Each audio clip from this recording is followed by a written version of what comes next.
کبھی عرش پر کبھی فرش پر، کبھی ان کے در کبھی در بدر، غم عاشقی تیرا شکریہ میں کہاں کہاں سے گزر گیا، کبھی راستوں میں تنہا کبھی ہوں ورود صحرا، میں جنوں کا ہم سفر ہوں میرا کوئی گھر نہیں ہے۔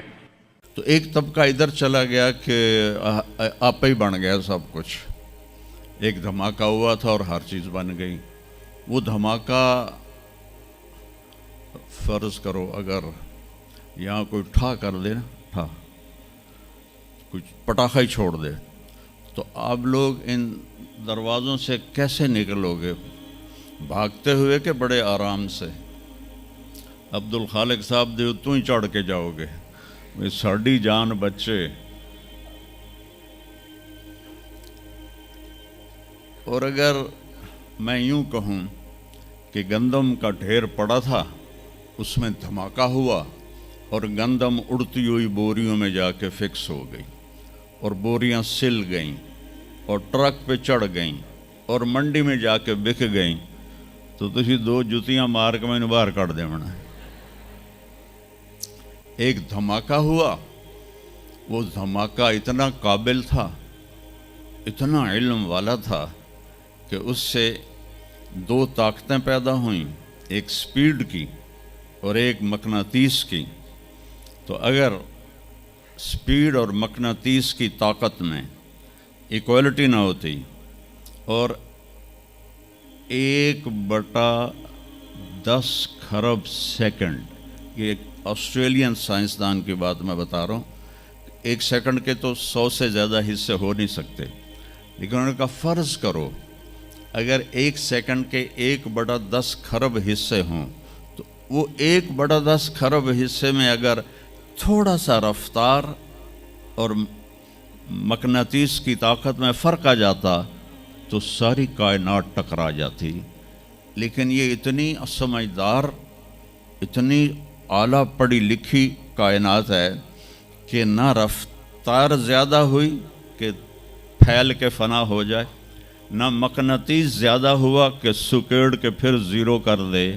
تو اس بیلنس کو خود بخود قائم ہو جانا، اس تو وڈا کملا کوئی نہیں، بے وقوف کوئی نہیں، جو کہتا سورج کا بھی ایک سسٹم بن گیا، چاند کا بھی بن گیا، گلیکسی کا بھی بن، اور اپنا آپ چلے جا رہے ہیں چلے جا رہے ہیں چلے جا رہے ہیں، ایسے ہی رہیں گے، ہمیشہ رہیں گے۔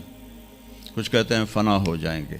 یہاں انسان جاہل ہے، اس جہالت کو دور کرنا سب سے پہلا علم ہے۔ اگر مرتے ہوئے مجھے پتہ چلا کہ یہاں تو معاملہ کچھ اور ہے، جو لوٹ آئیں تو کچھ کہنا نہیں، بس دیکھنا انہیں غور سے جنہیں راستوں میں خبر ہوئی کہ یہ راستہ کوئی اور تھا۔ چلتے چلتے پتہ چلا کہ ہم تو کہاں پہنچ گئے، تو اس وقت تو پھر رب ارجعون کے نعرے قرآن کہہ رہا ہے، کہیں گے رب ارجعون، یا اللہ واپس کر دے، لعلی اعمل صالحا، میں بڑے اچھے کام کروں گا۔ اللہ نے کہا کلا، اب نہیں ہو سکتا ہے۔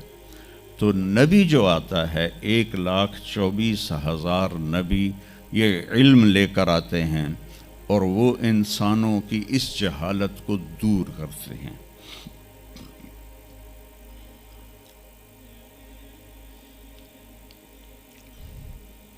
سب سے آخر میں اللہ تعالیٰ نے جناب رسول اللہ صلی اللہ تعالیٰ علیہ وسلم کو پیدا کیا، ان کی زندگی کو قیامت تک کے لیے نمونہ بنانا تھا۔ قیامت تک کے لیے وہ نبی بن کے آئے ہیں۔ لکل قوم ہاد، ہر قوم میں نبی آتے تھے، لیکن ہمارے نبی کے بارے میں اللہ نے کہا وما ارسلناک الا کافۃ للناس بشیرا ونذیرا، ہم نے آپ کو پوری دنیا کے انسانوں کے لیے بھیجا ہے۔ تو اس کے لیے ضروری تھا کہ آپ کی زندگی کی ہر چیز کھلی کتاب کی طرح آج بھی ہمارے سامنے موجود ہو۔ اگر میں آپ کے طریقے پر چلنا چاہوں تو میرے پاس مواد موجود ہو، تو یہ واحد نبی ہیں جن کی ہر چیز اللہ تعالیٰ نے محفوظ کی۔ کسی نبی کی پوری زندگی محفوظ نہیں ہے، کسی نبی کی۔ آدم علیہ السلام سے لے کر عیسیٰ علیہ السلام تک کسی نبی کی مکمل زندگی موجود نہیں ہے، اور ہمارے نبی کی زندگی پیدائش سے لے کر آنکھ بند ہونے تک ایک ایک پل کی زندگی آپ کی ہمارے پاس موجود ہے۔ میں نے ایک آیت پڑھی تھی، لَقَدْ جَاءَكُمْ رَسُولٌ مِّنْ أَنفُسِكُمْ۔ میں موریتانیہ گیا، وہاں پڑھتے ہیں لَقَدْ جَاءَكُمْ رَسُولٌ مِّنْ أَنفُسِكُمْ۔ موریتانیہ ویسے تو افریقہ میں ہے لیکن عرب ملک ہے، وہاں سارے یمنی عرب رہتے ہیں سارے، اور پورے موریتانیہ میں آپ حیران ہوں گے ایک بھی بے نمازی نہیں، پورے موریتانیہ میں ایک لڑکا لڑکی مرد عورت بے نمازی نہیں۔ اور صومالیہ میں گیا، ایک بچہ بچی مرد عورت بے نمازی نہیں۔ ہمارے بچے، آپ لوگ کالج آتے ہو تو موبائل آپ کے ہاتھوں میں ہوتے ہیں، بس میں بیٹھے ہو یا گاڑی میں بیٹھے ہو، موبائل پہ آپ کی نظر ہوتی ہیں۔ اور میں چونکہ 2 دفعہ گیا ہوں صومالیہ، 2 دفعہ، تو وہ بچے جب صبح جا رہے ہوتے ہیں اسکول تو ان کے ہاتھوں میں قرآن ہوتے ہیں اور وہ قرآن پڑھتے جا رہے ہوتے ہیں، کوئی میچ ہی نہیں ہے، ایسی خوبصورت زندگی ان کی۔ تو آدم سے عیسیٰ علیہ السلام تک کسی نبی کی مکمل 25 نبیوں کے نام قرآن میں ہیں، 25 آئے تو 1,24,000 ہے۔ 1,24,000 میں 5 نبی سب سے بڑے ہیں، نوح علیہ السلام، ابراہیم علیہ السلام، موسیٰ علیہ السلام، عیسیٰ علیہ السلام اور محمد علیہ السلام۔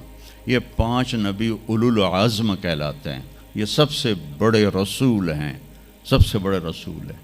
لیکن زندگی صرف ہمارے نبی کی، من انفسکم میں اشارہ ہے آپ کی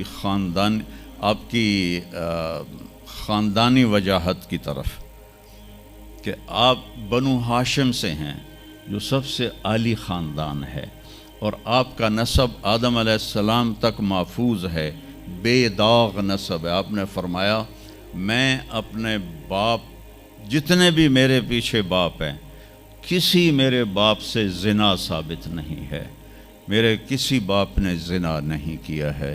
یہ نسل کی حفاظت کا نظام چلایا، کبھی عرش پر کبھی فرش پر، کبھی ان کے در کبھی در بدر، غم عاشقی تیرا شکریہ میں کہاں کہاں سے گزر گیا۔ کبھی راستوں میں تنہا، کبھی ہوں ورود صحرا، میں جنوں کا ہم سفر ہوں، میرا کوئی گھر نہیں ہے۔